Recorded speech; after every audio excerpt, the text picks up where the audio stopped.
Welcome back. So, I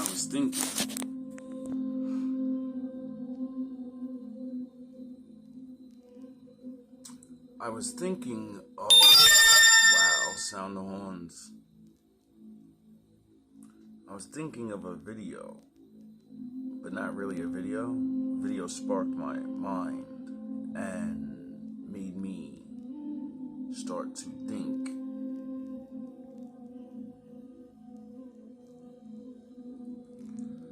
And what I started to think about was the fact of the cross and the Ankh.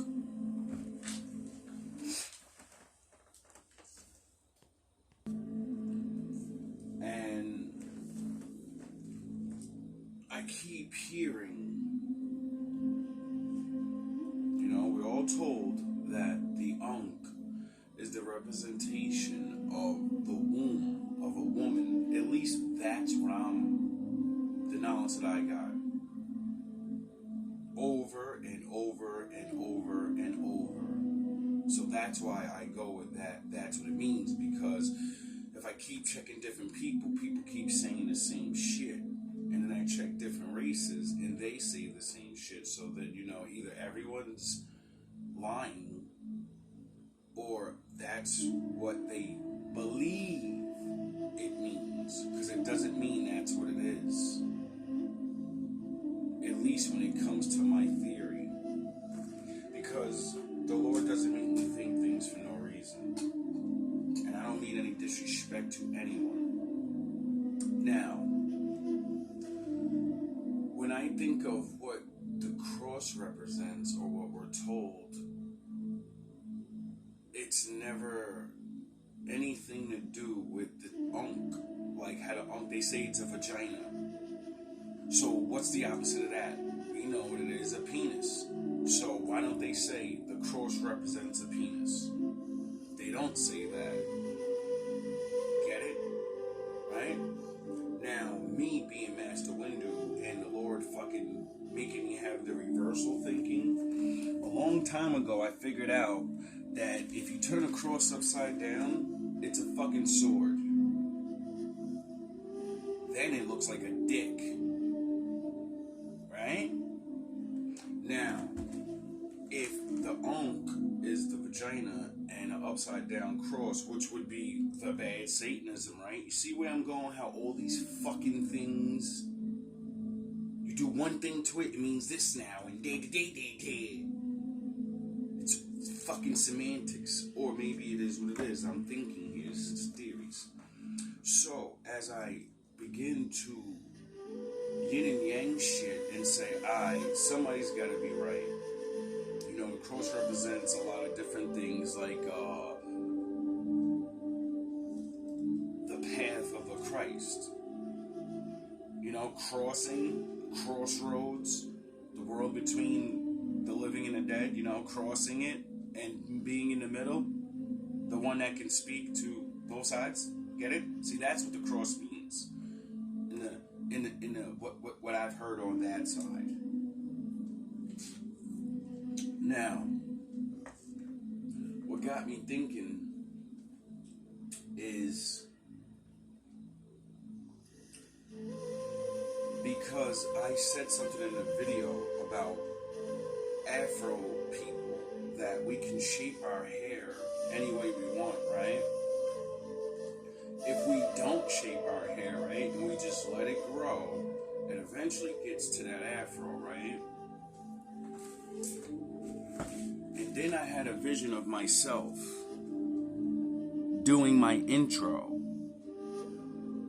And I said to myself, if you had an afro and you were wearing all black like you do, but complete black, and you did the reverse cross with your fucking afro out, you would look like a Ankh.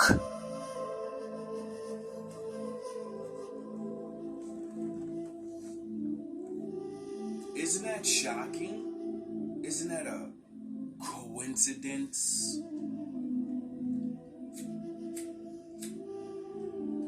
Isn't it a coincidence? See, because I've been like, staring at Egyptian stuff for a long time now, and although I don't know all that stuff, it all relates to the Greek shit. And the Greek shit be, what all they teach us. So if you know the Hercules movies and the myths and that, you know their fucking stories, because they're copy stories. The Egyptian gods are the original X-Men. The motherfucking Greek dudes are just niggas they're the X-Factors. They're copycats. They're Mr. Sinister's fucking fake team. They got real powers, but they're not real. They're not. Anyway, so then I got to thinking in my mind, right? All these symbols always represent something. Just like words only represent actions, things we describe. Words don't always tell us what something is. Just like the names of the Lord. All the names of the Lord are things that he did. Or things he can do. They're not his name. They're things he does. So you think you're going to call your father by his actions? Well, a person does a lot of actions. So you'll be giving him a lot of different names every time he does something. Get it? Now, that got me thinking. This is all off the top right now. I'm having a live fucking thinking session with you people.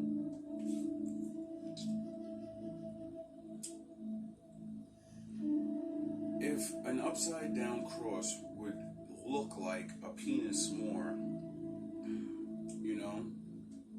and it's more, that's a man thing, and then the unk is a representation of a vagina. What happens when you put them together? Because that's what penises and vaginas, are made to do, right? Yin and yang, they go together, perfect puzzle pieces. You know what I'm saying? And then what happens, though? The two become three. See, they teach us 1 + 1 is 2. That only depends on the circumstance. See, if I'm one person and I get a woman and I have sex with her, and now there's 3 of us, there's no longer 2 of us. You get it? 1 + 1 doesn't equal fucking 2. 1 + 1 equals 3. You understand now, don't you? See, they taught us shit wrong. They taught us the right way, but they never taught us to think and see the common fucking facts right in our face. One thing plus another thing equals 2.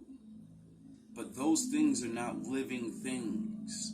That's why it only equals 2. Because you're taking half of that one thing and half of the other thing, and you're combining them. You get it? You're taking both things and you're bundling them and saying, all right, there's one haystack there, there's another haystack there. If I get both of them, now I have 2 haystacks. You get it? But if I get one woman over there and one woman over there and have a baby with them, how many people are there now? You see? Do you see the fucking semantics? I don't know where I'm going with this. But now that I've said it, spoken it, I'm sure my Father will guide my way. So, I hope that gives you something to think about. Maybe one of you can get the answer. Make a video about it. Give me some fucking credit while I was here. At least a shout out. Get the ball rolling. Anyway, I'm gonna figure it out. I'm gonna figure out a lot of things.